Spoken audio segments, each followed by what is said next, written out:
ಧರ್ಮಸ್ಥಳ ಗ್ರಾಮಸ್ಥರು ಸಾಕಷ್ಟು ಆಕ್ರೋಶವನ್ನು ವ್ಯಕ್ತಪಡಿಸ್ತಾ ಇರುವಂಥದ್ದು. ಧರ್ಮಸ್ಥಳ ಠಾಣೆಯ ಮುಂದೆ ಈ ರೀತಿಯಾಗಿ ಕುಳಿತು ಆಕ್ರೋಶವನ್ನು ಹೊರಹಾಕ್ತಾ ಇರುವಂಥದ್ದು. ಬಹಳಷ್ಟು ಜನರು ಇಲ್ಲಿ ಜಮಾಯಿಸಿರುವಂಥದ್ದು. ಸಂಜೆ ವೇಳೆ ಪಾಂಗಾಳ ರಸ್ತೆಯಲ್ಲಿ ಒಂದು ಘಟನೆ ನಡೆದಿತ್ತು. ಆ ಬಳಿಕ ಬಹಳಷ್ಟು ಉದ್ವಿಗ್ನವಾದಂಥ ಪರಿಸ್ಥಿತಿ ನಿರ್ಮಾಣ ಆಗಿತ್ತು. ಅಲ್ಲಿಂದ ಪೊಲೀಸರು ಈಗಾಗಲೇ ಕಳುಹಿಸಿರುವಂಥದ್ದು. ಈಗಾಗಲೇ ಈ ಒಂದು ಗ್ರಾಮಸ್ಥರೇನಿದ್ದಾರೆ ಠಾಣೆಯ ಮುಂಭಾಗದಲ್ಲಿ ನೋಡ್ಬೋದು, ಆ ಭಾಗದಲ್ಲಿ ಧರ್ಮಸ್ಥಳ ಪೊಲೀಸ್ ಠಾಣೆ ಇರುವಂಥದ್ದು. ಠಾಣೆಯ ಮುಂಭಾಗದಲ್ಲಿ ನೂರಾರು ಸಂಖ್ಯೆಯ ಭಕ್ತರು ಮತ್ತು ಊರವರು ಸೇರಿಕೊಂಡು ಈ ರೀತಿಯಾಗಿ ಆಕ್ರೋಶವನ್ನು ಕೂಡ ವ್ಯಕ್ತಪಡಿಸ್ತಾ ಇರುವಂಥದ್ದು. ಅಂದರೆ ಸಂಜೆ ವೇಳೊಂದು ಘಟನೆ ಆಗಿತ್ತು. ಅಂದರೆ ಏನೋ ಇಲ್ಲಿನ ಪ್ರತಿಷ್ಠಿತ ಕುಟುಂಬದ ವಿರುದ್ಧವಾಗಿ ಅವಹೇಳನಕಾರಿಯಾಗಿ ಮಾತಾಡ್ತಂತ ಆರೋಪಿಸಿ ಯೂಟ್ಯೂಬರ್ಗಳ ಮೇಲೆ ಹಲ್ಲೆ ಆಗಿತ್ತು. ಆ ಬಳಿಕ ಗ್ರಾಮಸ್ಥರು ಮತ್ತು ಏನೋ ಆ ಒಂದು ಯೂಟ್ಯೂಬರ್ ಪರವಿದ್ದವರು ಸಾಕಷ್ಟು ಸಂಖ್ಯೆಯಲ್ಲಿ ಸೇರಿದ್ರು.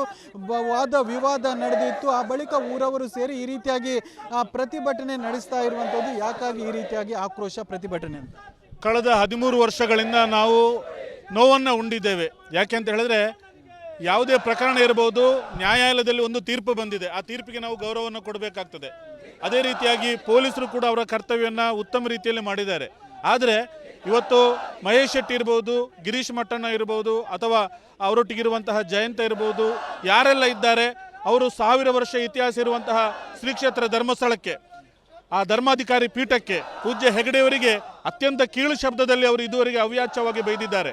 ಹಾಗಾಗಿ ಕಳೆದ 13 ವರ್ಷದಲ್ಲಿ ನಾವು ಎಲ್ಲರೂ ಕೂಡ ನೋವನ್ನು ಉಂಡಿದ್ದೇವೆ. ಈ ದಿವಸ ಸಂಜೆ ಹೊತ್ತಿಗೆ ಅವರ ಒಂದು 30-35 ಜನ ಇಲ್ಲಿಗೆ ಬಂದು, ಗೂಂಡಾಗಳು ಬಂದು ಧರ್ಮಸ್ಥಳಕ್ಕೆ ನುಗ್ತೇವೆ ಅನ್ನುವ ರೀತಿಯಲ್ಲಿ ನಮ್ಮನ್ನು ಒಂದು ರೀತಿಯಲ್ಲಿ ಧಮಕಿ ಹಾಕುವ ರೀತಿಯಲ್ಲಿ ಬಂದಿದ್ದರು. ಹಾಗಾಗಿ ನಮ್ಮ ಊರಿನವರೆಲ್ಲ ನಾವೆಲ್ಲ ಒಟ್ಟಾಗಿದ್ದೇವೆ. ಇದನ್ನು ಪ್ರಬಲವಾಗಿ ಖಂಡಿಸ್ತೇವೆ. ಅವರಿಗೆ ಸರಿಯಾದ ರೀತಿಯಲ್ಲಿ ಕಾನೂನಿನ ರೀತಿಯಲ್ಲಿ ಶಿಕ್ಷೆ ಆಗಬೇಕು.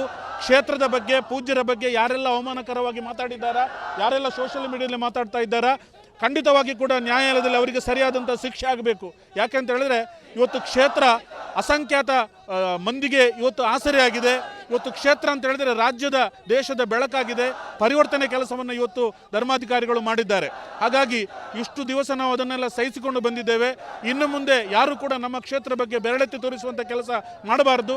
ಮತ್ತು ಯಾರು ಇವತ್ತು 30 ಜನ ಬಂದಿದ್ದಾರಾ, ಮಹೇಶ್ ಶೆಟ್ಟಿ ಇರ್ಬೋದು, ಗಿರೀಶ್ ಮಟ್ಟಣ್ಣ ಇರ್ಬೋದು, ಅವರ ತಂಡದವರು ಯಾರಿದ್ದಾರಾ ಅವರಿಗೆ ಸರಿಯಾದ ರೀತಿಯಲ್ಲಿ ಕಾನೂನಲ್ಲಿ ಶಿಕ್ಷೆ ಕೊಡಬೇಕು ಅಂತ ನಾವು ಈ ಸಲ ಆಗ್ರಹಿಸ್ತಾ ಇದ್ದೇವೆ. ಈ ಆಕ್ರೋಶ ಈಗ ಇಷ್ಟು ದೊಡ್ಡ ಮಟ್ಟಿಗೆ ರಾತ್ರಿ ಉಲ್ಬಣಿಸುವುದಕ್ಕೆ ಕಾರಣ ಏನು ಅಂತ? ನಮ್ಮ ಆಕ್ರೋಶಕ್ಕೆ ಕಾರಣ ಏನು ಅಂತ ಹೇಳಿದ್ರೆ ಇದು ಇವತ್ತಿನದ್ದು ಅಲ್ಲ. ಯಾಕೆ ಅಂತ ಹೇಳಿದ್ರೆ ನಿಮಗೆ ಗೊತ್ತಿದೆ, ಮಾಧ್ಯಮದವರಿಗೆ ನಮ್ಮನ್ನು ಬೇರೆ ಬೇರೆ ರೀತಿಯಲ್ಲಿ ಅವರು ಸೋಷಿಯಲ್ ಮೀಡಿಯಾದಲ್ಲಿ ಹಿಂಬದಿಯಲ್ಲಿ ಇದ್ದುಕೊಂಡು ಅತ್ಯಂತ ತುಚ್ಛ ಶಬ್ದಗಳನ್ನು ಅವರು ಬೈದಿದ್ದಾರೆ. ಹಾಗಾಗಿ ಇವತ್ತು ಅದು ಆಕ್ರೋಶ ಸ್ಫೋಟ ಆಗಿದೆ ಅಷ್ಟೇ. ಕುಳಿತುಕೊಂಡು ಠಾಣೆಯ ಮುಂಭಾಗದಲ್ಲಿ ಕುಳಿತುಕೊಂಡು ಈ ರೀತಿಯಾಗಿ ಆಕ್ರೋಶವನ್ನು ವ್ಯಕ್ತಪಡಿಸ್ತಾ ಇರುವಂಥದ್ದು. ಆ ಭಾಗದಲ್ಲಿ ಧರ್ಮಸ್ಥಳ ಠಾಣೆ ಇರುವಂಥದ್ದು. ಈ ಮುಂದಿನ ಕಡೆಯಲ್ಲಿ ಈ ರೀತಿಯಾಗಿ ಭಕ್ತರು ಈ ರೀತಿಯಾಗಿ ಕುಳಿತುಕೊಂಡು ಆಕ್ರೋಶವನ್ನು ಹೊರಹಾಕುತ್ತಿರುವಂಥದ್ದು.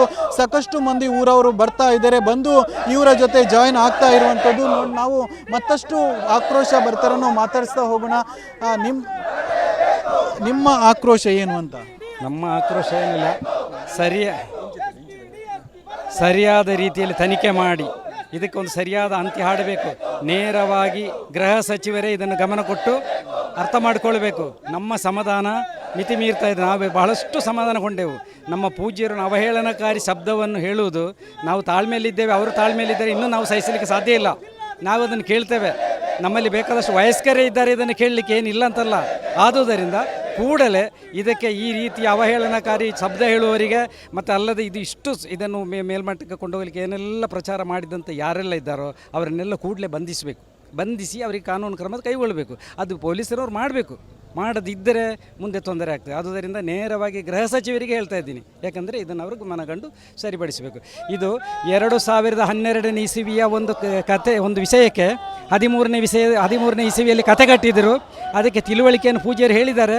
ಯಾವ ಆ್ಯಂಗಲಲ್ಲಿ ತನಿಖೆ ಮಾಡಲಿ, ಎಲ್ಲ ತನಿಖೆಯನ್ನು ಅವರು ಹಾಳು ಮಾಡಿದ್ದಾರೆ.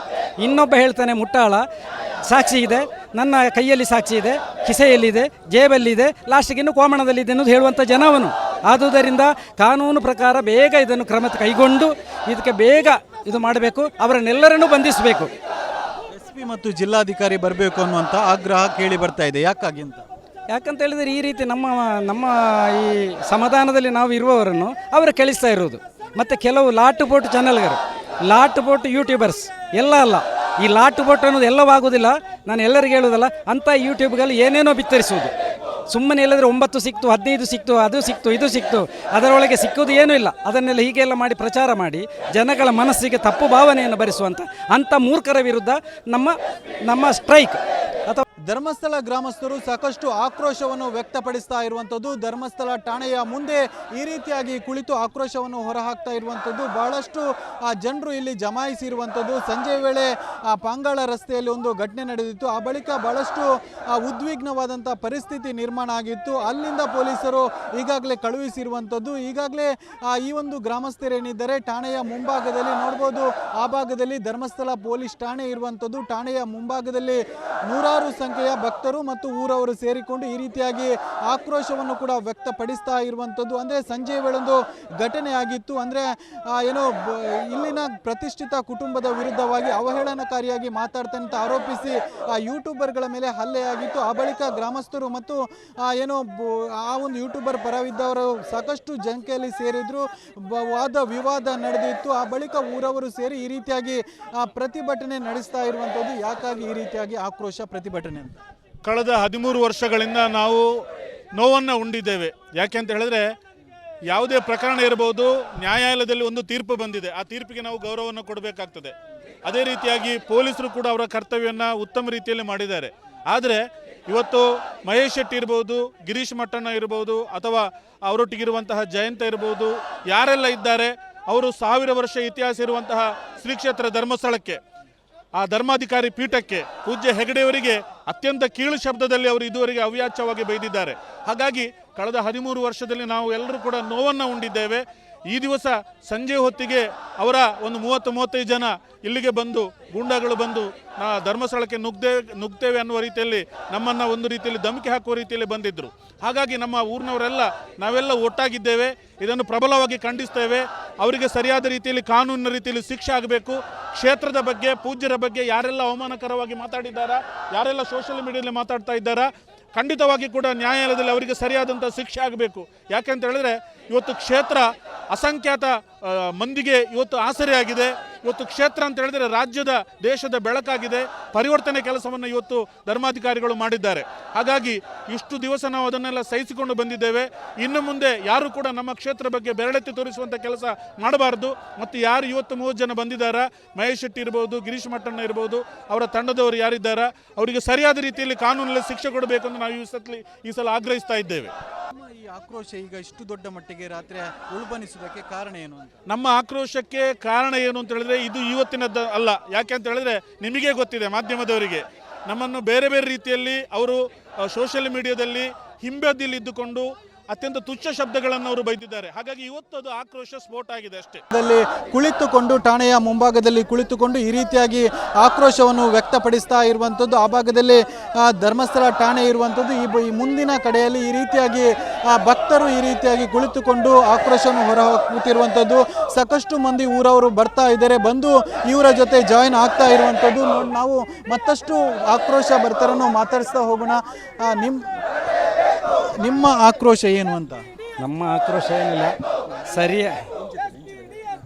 ಸರಿಯಾದ ರೀತಿಯಲ್ಲಿ ತನಿಖೆ ಮಾಡಿ ಇದಕ್ಕೊಂದು ಸರಿಯಾದ ಅಂತ್ಯ ಹಾಡಬೇಕು. ನೇರವಾಗಿ ಗೃಹ ಸಚಿವರೇ ಇದನ್ನು ಗಮನ ಕೊಟ್ಟು ಅರ್ಥ ಮಾಡಿಕೊಳ್ಬೇಕು. ನಮ್ಮ ಸಮಾಧಾನ ಮಿತಿ ಮೀರ್ತಾ ಇದೆ. ನಾವು ಬಹಳಷ್ಟು ಸಮಾಧಾನಗೊಂಡೆವು. ನಮ್ಮ ಪೂಜ್ಯರು ಅವಹೇಳನಕಾರಿ ಶಬ್ದವನ್ನು ಹೇಳುವುದು, ನಾವು ತಾಳ್ಮೆಯಲ್ಲಿದ್ದೇವೆ, ಅವರು ತಾಳ್ಮೆಯಲ್ಲಿದ್ದಾರೆ, ಇನ್ನೂ ನಾವು ಸಹಿಸಲಿಕ್ಕೆ ಸಾಧ್ಯ ಇಲ್ಲ. ನಾವು ಅದನ್ನು ಕೇಳ್ತೇವೆ. ನಮ್ಮಲ್ಲಿ ಬೇಕಾದಷ್ಟು ವಯಸ್ಕರೇ ಇದ್ದಾರೆ, ಇದನ್ನು ಕೇಳಲಿಕ್ಕೆ ಏನಿಲ್ಲ ಅಂತಲ್ಲ. ಆದುದರಿಂದ ಕೂಡಲೇ ಇದಕ್ಕೆ ಈ ರೀತಿಯ ಅವಹೇಳನಕಾರಿ ಶಬ್ದ ಹೇಳುವವರಿಗೆ ಮತ್ತು ಅಲ್ಲದೆ ಇದನ್ನು ಮೇಲ್ಮಟ್ಟಕ್ಕೆ ಕೊಂಡೋಗಲಿಕ್ಕೆ ಏನೆಲ್ಲ ಪ್ರಚಾರ ಮಾಡಿದಂಥ ಯಾರೆಲ್ಲ ಇದ್ದಾರೋ ಅವರನ್ನೆಲ್ಲ ಕೂಡಲೇ ಬಂಧಿಸಿ ಅವರಿಗೆ ಕಾನೂನು ಕ್ರಮ ಕೈಗೊಳ್ಳಬೇಕು. ಅದು ಪೊಲೀಸರವ್ರು ಮಾಡಬೇಕು. ಮಾಡದಿದ್ದರೆ ಮುಂದೆ ತೊಂದರೆ ಆಗ್ತದೆ. ಆದುದರಿಂದ ನೇರವಾಗಿ ಗೃಹ ಸಚಿವರಿಗೆ ಹೇಳ್ತಾ ಇದ್ದೀನಿ. ಯಾಕಂದರೆ ಇದನ್ನು ಅವ್ರಿಗೆ ಮನಗಂಡು ಸರಿಪಡಿಸಬೇಕು. ಇದು 2012ನೇ ಇಸವಿಯ ಒಂದು ವಿಷಯಕ್ಕೆ 13ನೇ ಇಸವಿಯಲ್ಲಿ ಕತೆ ಕಟ್ಟಿದರು. ಅದಕ್ಕೆ ತಿಳುವಳಿಕೆಯನ್ನು ಪೂಜ್ಯರು ಹೇಳಿದ್ದಾರೆ. ಯಾವ ಆ್ಯಂಗಲಲ್ಲಿ ತನಿಖೆ ಮಾಡಲಿ, ಎಲ್ಲ ತನಿಖೆಯನ್ನು ಅವರು ಹಾಳು ಮಾಡಿದ್ದಾರೆ. ಇನ್ನೊಬ್ಬ ಹೇಳ್ತಾನೆ, ಮುಟ್ಟಾಳ, ಸಾಕ್ಷಿ ಇದೆ, ನನ್ನ ಕೈಯಲ್ಲಿ ಸಾಕ್ಷಿ ಇದೆ, ಕಿಸೆಯಲ್ಲಿದೆ, ಜೇಬಲ್ಲಿದೆ, ಲಾಸ್ಟಿಗೆ ಇನ್ನು ಕೋಮಣದಲ್ಲಿದೆ ಅನ್ನೋದು ಹೇಳುವಂಥ ಜನವನು. ಆದುದರಿಂದ ಕಾನೂನು ಪ್ರಕಾರ ಬೇಗ ಇದನ್ನು ಕ್ರಮ ಕೈಗೊಂಡು ಇದಕ್ಕೆ ಬೇಗ ಇದು ಮಾಡಬೇಕು. ಅವರನ್ನೆಲ್ಲರನ್ನೂ ಬಂಧಿಸಬೇಕು. SP ಮತ್ತು ಜಿಲ್ಲಾಧಿಕಾರಿ ಬರಬೇಕು ಅನ್ನುವಂಥ ಆಗ್ರಹ ಕೇಳಿ ಬರ್ತಾ ಇದೆ. ಯಾಕಾಗಿ ಅಂತ? ಯಾಕಂತ ಹೇಳಿದರೆ ಈ ರೀತಿ ನಮ್ಮ ಈ ಸಮಾಧಾನದಲ್ಲಿ ನಾವು ಇರುವವರನ್ನು ಅವರು ಕೆಳಿಸ್ತಾ ಇರೋದು. ಮತ್ತು ಕೆಲವು ಲಾಟು ಬೋಟು ಚಾನಲ್ಗರು, ಲಾಟು ಬೋಟು ಯೂಟ್ಯೂಬರ್ಸ್ ಎಲ್ಲ ಅಲ್ಲ. ಈ ಲಾಟು ಬೋಟು ಅನ್ನೋದು ಎಲ್ಲವಾಗುವುದಿಲ್ಲ, ನಾನು ಎಲ್ಲರಿಗೆ ಹೇಳುವುದಲ್ಲ. ಅಂಥ ಯೂಟ್ಯೂಬ್ಗಳು ಏನೇನೋ ಬಿತ್ತರಿಸುವುದು. ಸುಮ್ಮನೆ ಇಲ್ಲದ್ರೆ 9 ಸಿಕ್ತು, 15 ಸಿಕ್ತು, ಅದು ಸಿಕ್ತು, ಇದು ಸಿಕ್ತು, ಅದರೊಳಗೆ ಸಿಕ್ಕುವುದು ಏನೂ ಇಲ್ಲ. ಅದನ್ನೆಲ್ಲ ಹೀಗೆಲ್ಲ ಮಾಡಿ ಪ್ರಚಾರ ಮಾಡಿ ಜನಗಳ ಮನಸ್ಸಿಗೆ ತಪ್ಪು ಭಾವನೆಯನ್ನು ಭರಿಸುವಂಥ ಅಂಥ ಮೂರ್ಖರ ವಿರುದ್ಧ ನಮ್ಮ ಸ್ಟ್ರೈಕ್